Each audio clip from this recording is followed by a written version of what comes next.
Twitch partners are being given information on how to succeed on this platform.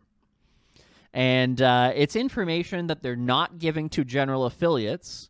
But I was looking over it, and I'm reading it. I'm going, oh, this is actually great information for all streamers. I don't know why they're gatekeeping this. I don't know why they're not sharing this with the every streamer on this platform, because it's going to help every streamer.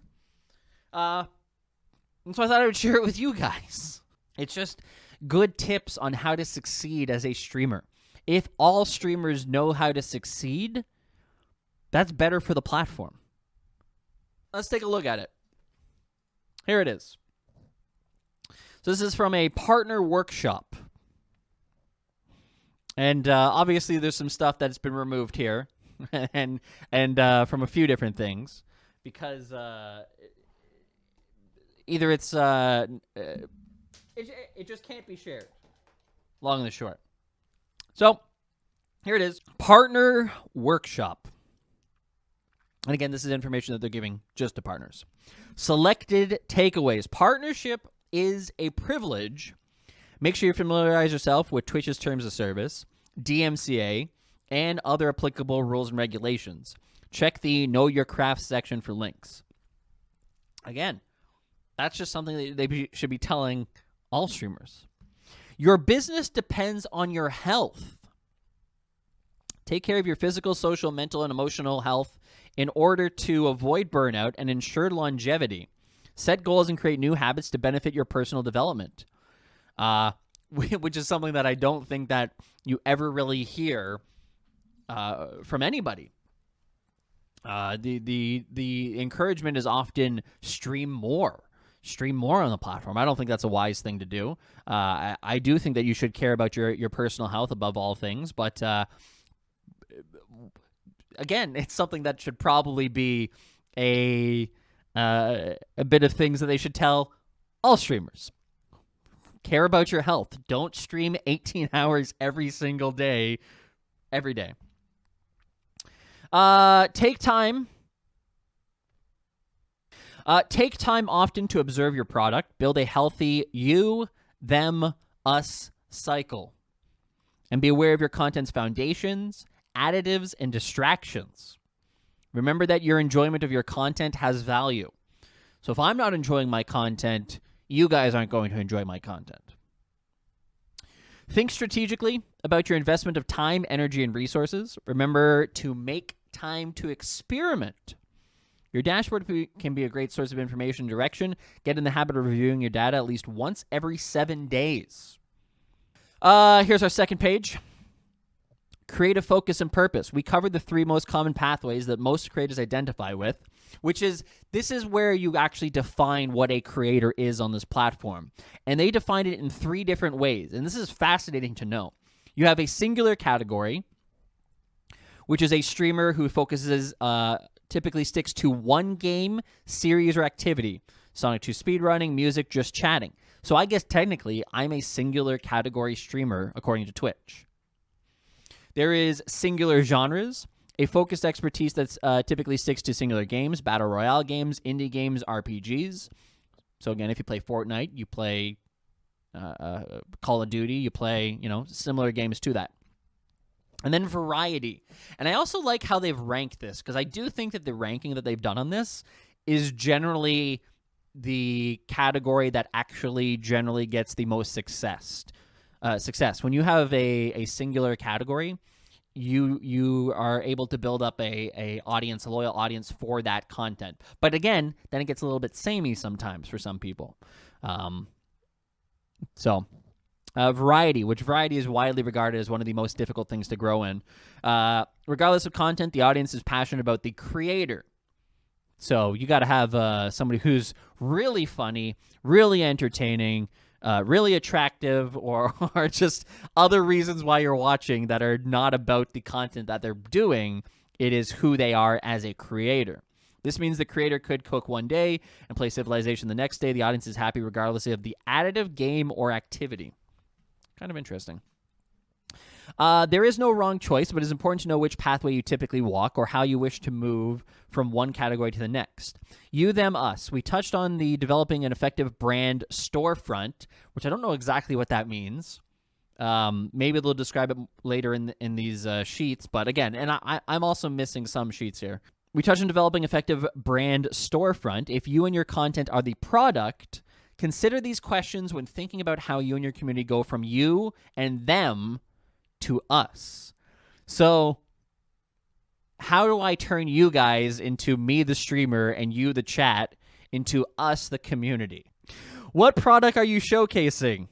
When are your products available? Can you produce more if demand increases? How will your audience know about your product? Why you and why this product now? Which is fascinating. Am I selling you something? I don't know. This is a long one, but we'll get through it.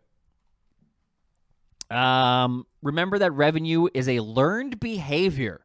That is a fascinating thing. Revenue is a learned behavior. How do I get you guys to behave, to support, or what do I do that teaches you guys to help you support this stream? Revenue is a learned behavior. Pretty interesting. Recall the difference between dynamic revenue and consistent revenue. What can you add?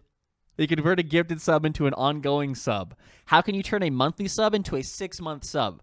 So you can see here, Twitch is absolutely encouraging their partners to try to encourage more long-term subscriptions. Which I think that if Twitch offered a discount to subscribe for more months, whether it's a 10% discount to subscribe for 6 months versus just a regular discount, that would be a wise thing for them to do. Providing value and recognition is key to optimizing your revenue. Simple things like adding on-screen sub goals or dedicating a day to subscriber game days can go a long way in providing value to those who support you. And that makes sense. And that's stuff that I've talked about in the past. And it's stuff that we've done in the past in terms of, hey, if we hit this many downloads for that game, we'll do something. We'll do a horror game stream. Think about intelligent ways to incorporate ads that work for you. So here you go. Here's them indoctrinating on the ads thing. Start by playing 3 minutes of ads during your starting soon screen to disable pre-rolls for new viewers for the first hour of your stream. That's actually a really interesting idea that I hadn't thought of. When you are starting your stream, most people don't show up then. Most people show up later. And so I actually think that's a really good idea. It's a little bit different for me because I've made my starting soon screen actual content. But in general, I think that's a really good idea. For monetization off Twitch, we talked about selling out and how this often stems from our worry about what our audience perceives us to be. Always remember that your audience wants you to succeed. However, when selecting sponsorships and brand activations, consider those that allow you to retain your authenticity as a creator and has low risk to you and your audience. If you are a fitness streamer who focuses on health, a sugary energy drink is a risky sponsor to you and your brand. Basically just advocating for, picking a proper brands to work with. So, not constantly switching or doing weird sponsorships that don't really match with what your usual content is. When engaging with brands, keep a few things in mind to elevate your opportunity potential and showcase your brand in a positive light. Build a pitch deck or info sheet that you can easily provide a brand that you want to work with or who reaches out to you. This is something that I talked about on Twitter not too long ago, and I'm actually working on a version of it for streamers that I'll just release for free on Creator Hype. To be able to actually find what that actually entails and kind of give you a simple idea on what brands are actually looking for. The most important takeaway from this section is that you want opportunities. You must keep it easy for brands to find you and contact you. Pricing yourself, which is really, really a difficult thing to actually figure out for a lot of people.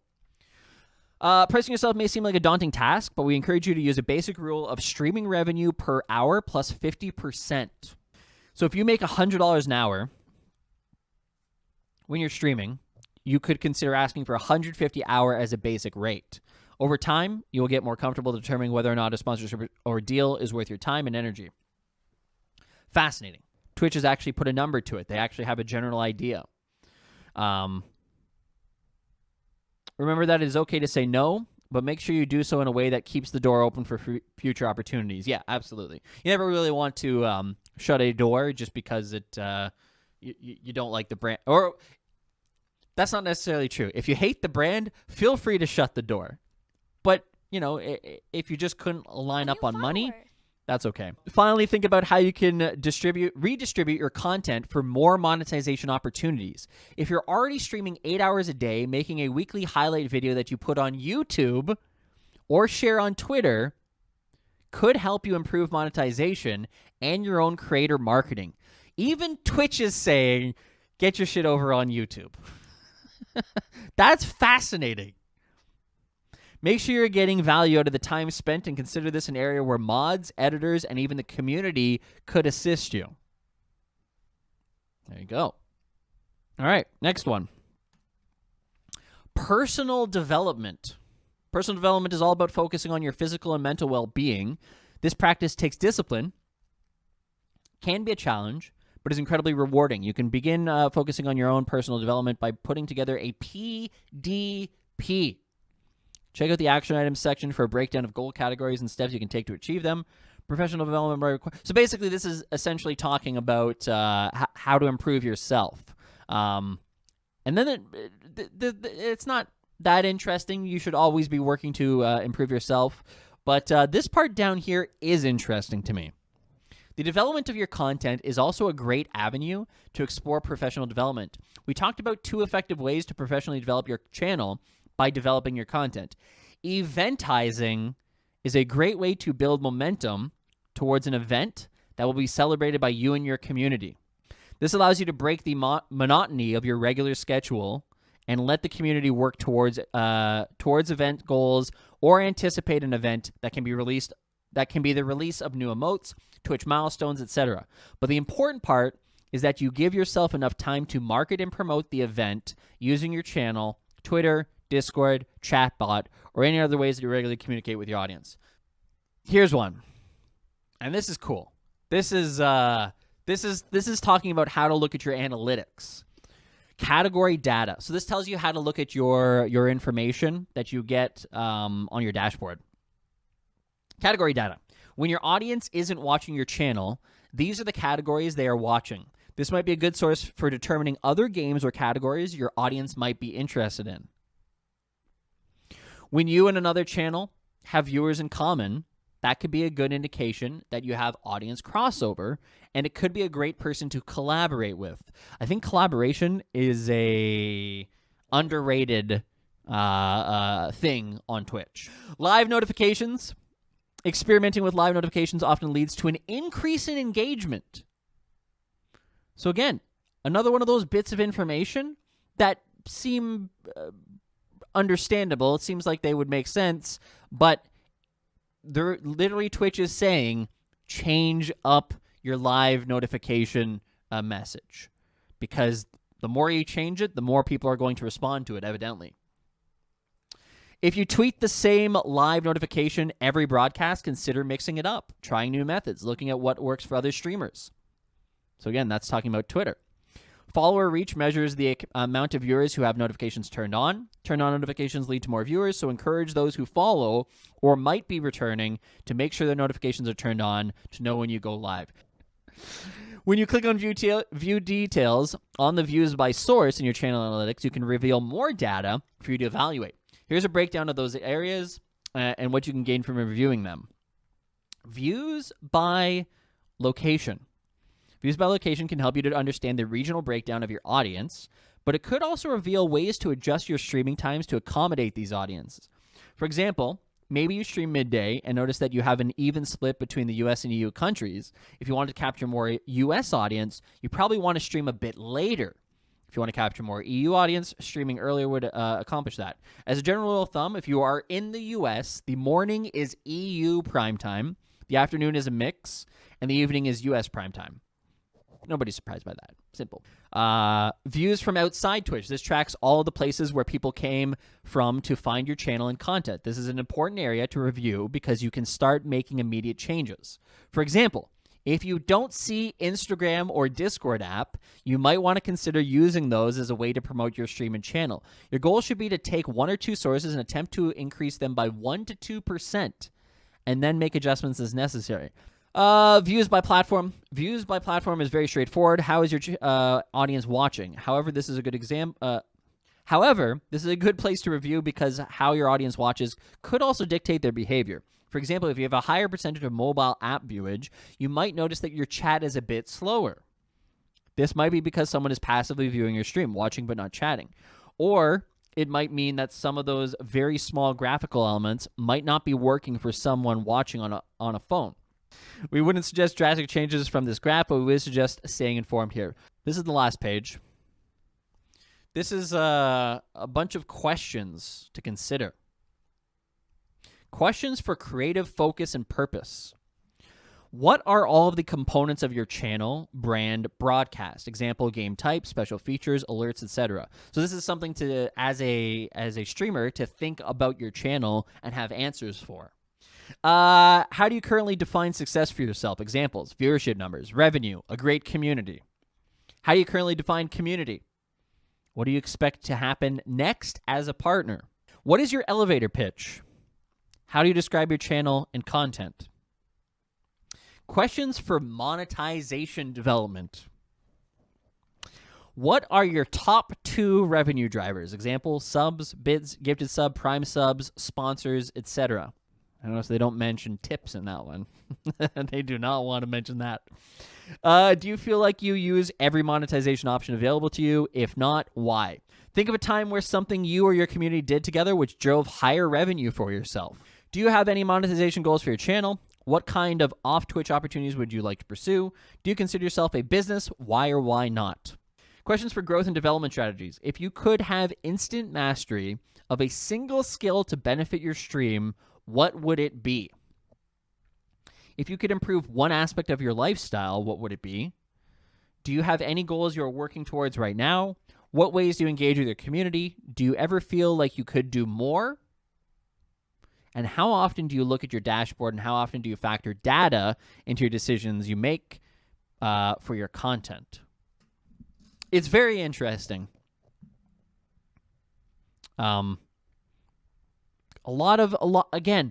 as I was reading through all of this, a lot of it felt like things that affiliates should know.